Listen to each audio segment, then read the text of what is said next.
um, because it didn't hurt, okay? But I did call 911 just to make sure that everything with the fire in the kitchen and everything was not going to rehash itself, in my absence. And so when the EMS came, y'all, I mean, they were looking at me like I had two heads.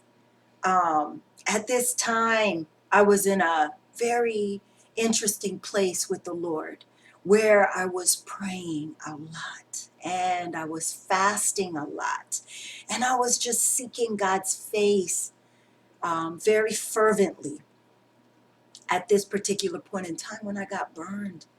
And I had changed my eating habits due to a young man that had come into my life, and he began to teach me what food was, what food was not, and to help me to understand the benefits of fasting and how it works towards, um, having a more healthy prayer life and causing the hand of the Lord to move more expediently when you pray.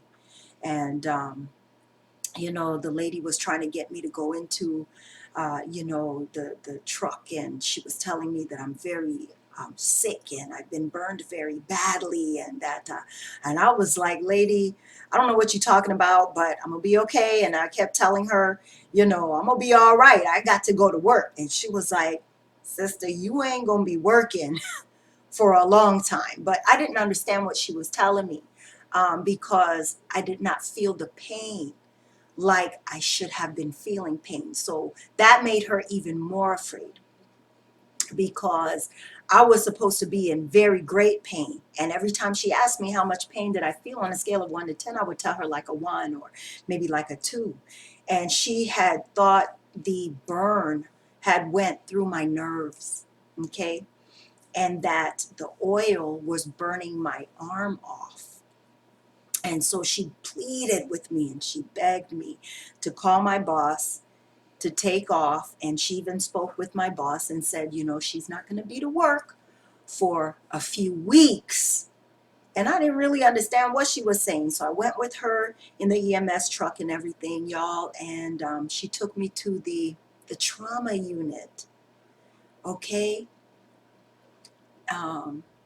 in the burn division. At the through the emergency entrance at the hospital that I went to, and the nurse came in, and the nurse was telling me that they had to hurry up and uh, um, uh, they wanted to um, do an emergency surgery on my arms, y'all. And I mean, they were talking so fast and, trying to do all these things to me. And I was just like, yo, I put the brakes on everything. This lady came downstairs with an intravenous line, and I studied biology. I was a biology major in college.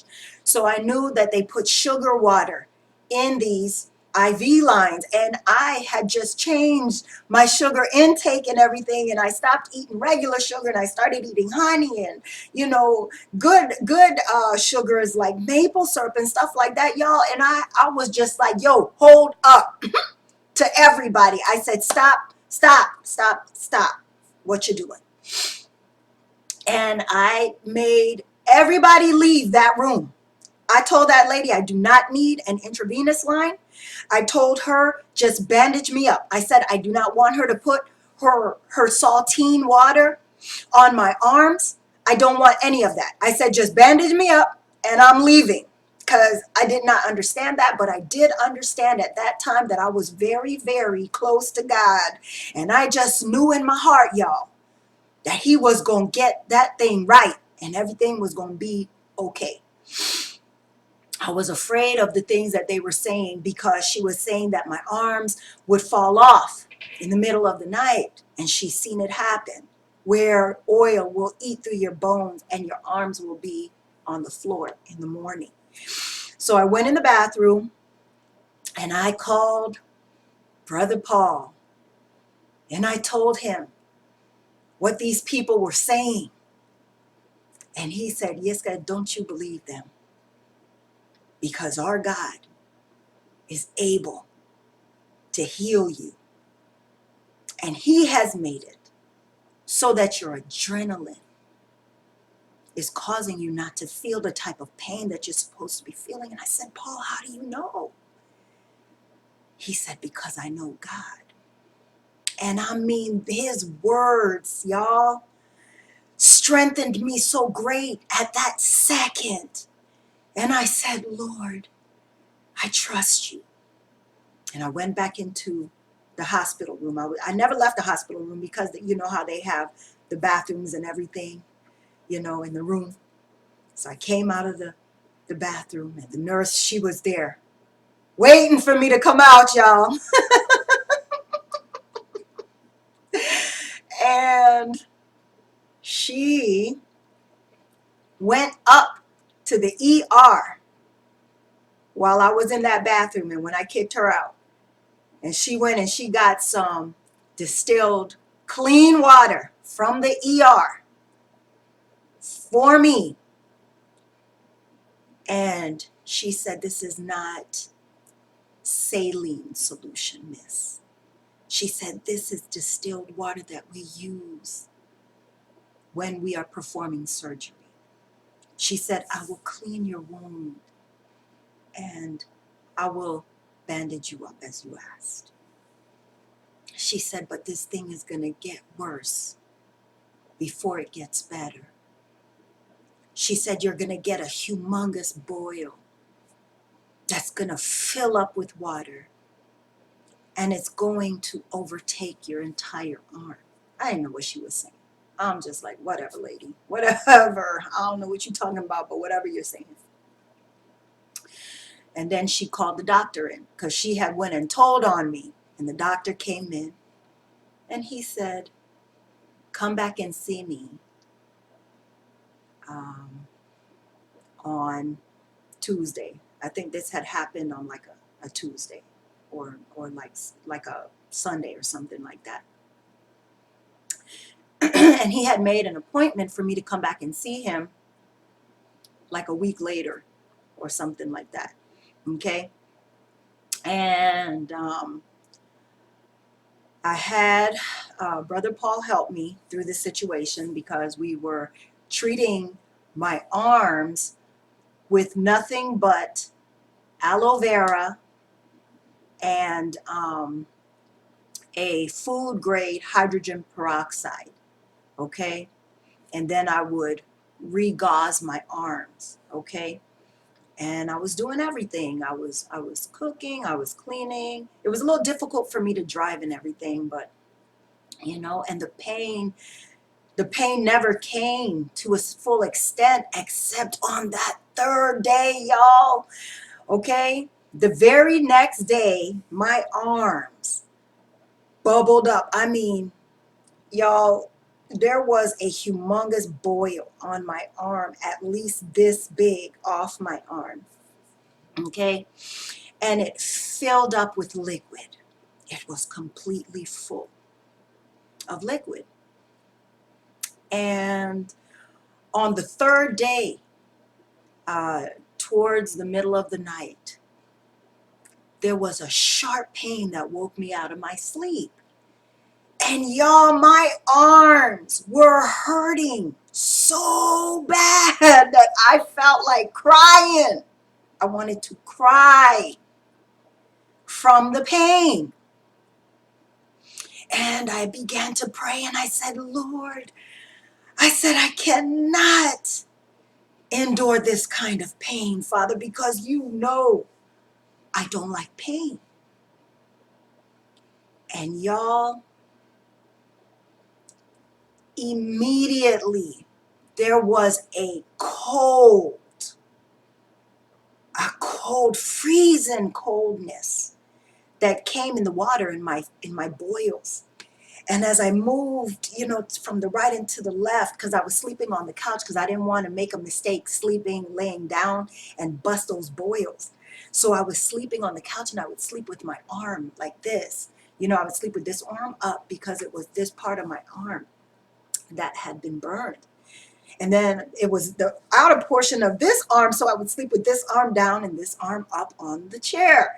And y'all, as I moved from the right into the left, I could feel the water moving through my arm, and it would soothe that terrible pain. And it did that all night long for me, guys. All night long. That cold water soothed. It was like freezing, so it was like numbing the pain. This is just the power of our God, y'all. And this is just one of the things that I remember he did for me, y'all. I'm going to tell y'all the fourth day of this burn, the very next day when Paul came over to treat my wound, the boil broke while he was changing my wound. And it didn't burst and gush all over the place, and it was a filthy mess. It was almost as if there was the smallest little puncture, and liquid was just draining onto the gauze that he was removing. And Paul couldn't see. So I told him, as it drains, Paul, let me just catch it. And I was catching the liquid, and the boil had went down. It was just like flesh, dark, burned flesh.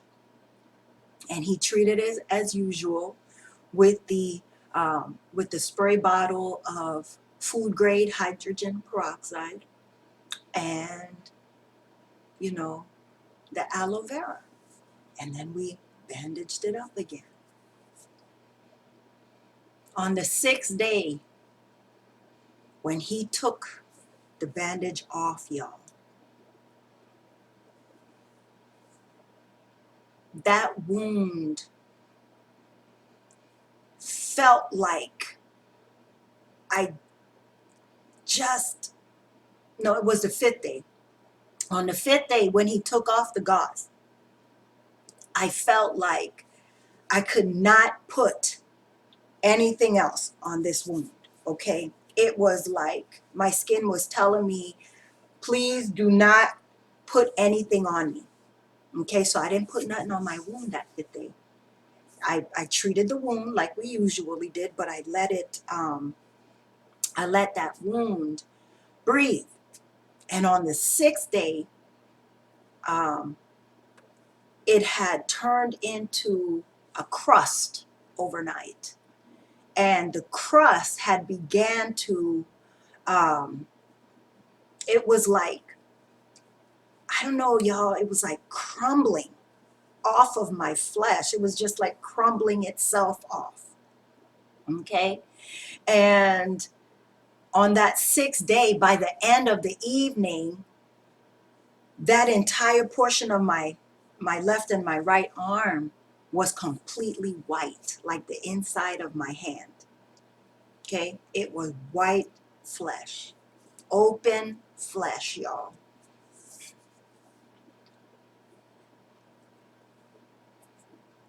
On the seventh day, I went for a walk. As I did daily, I used to walk often, but I had not walked this entire time that the Lord was healing my arms, because I was too afraid to go outside, because I didn't want nothing to dirty up my wound, and then for it to become infected. But for some reason, on that seventh day, I had to get out of that house, and I had to get into the sun. And I was walking. And as I began to walk, y'all, I had been walking for maybe like 10 minutes. I began to become so very, very sleepy, y'all.